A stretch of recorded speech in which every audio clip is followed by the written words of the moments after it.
ఈరోజు గోంగూర మటన్.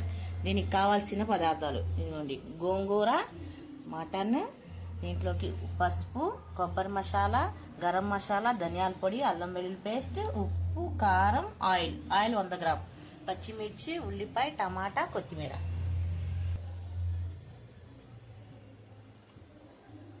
వేడెక్కాక ఉల్లిపాయ, పచ్చిమిర్చి మిక్స్ వేసుకోవాలి గోంగూరలోకి.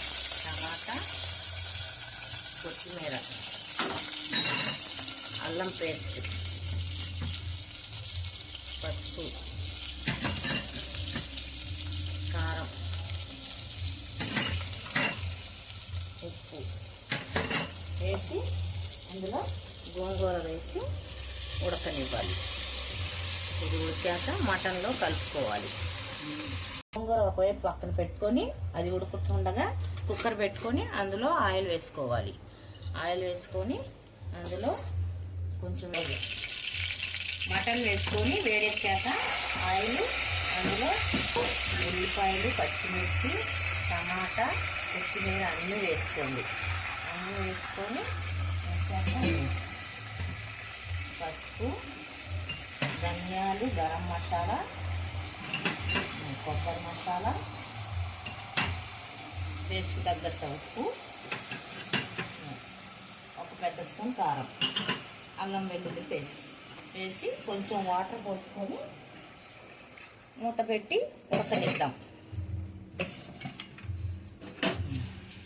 కలుపుకొని మూత పెట్టేసి ఉడకనిద్దాం. 3 విజిల్స్ వచ్చాక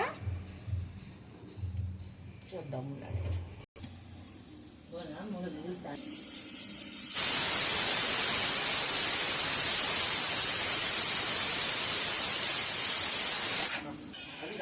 తీసేసి కింద తీసుకొని స్టవ్ పెట్టేసి తీసి పప్పు గుడ్డితో ఇలా బాగా మెత్తగా రుబ్బుకొని మటన్లో కలుపుకోవాలి.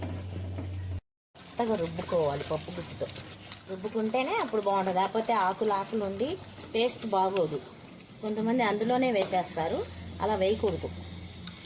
ఓకేనా?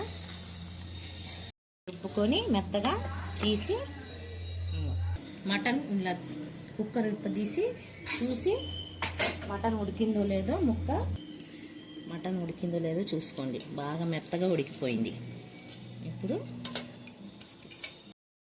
మటన్ బాగా ఉడికాక ఈ గోంగూర మెత్తగా రుబ్బుకున్నాక ఇది ఇందులో వేసేస్తే ఇలా బాగా కలుపుకుంటే గోంగూర మటన్ నచ్చని వాళ్ళు ఎవరు ఉండరు. టేస్ట్ సూపర్గా ఉంటుంది. చూడండి, ఇంకో ఇలా చేసుకొని కలుపుకొని తినేయడమే. చూడండి, ఇంకో గోంగూర మటన్ ముక్కలు దానికి పట్టేసి గోంగూరకి అసలు ఎంత బాగుంటుందంటే టేస్ట్. ట్రై చేయండి. నచ్చితే లైక్ చేసి షేర్ చేయండి, కామెంట్లు పెట్టండి.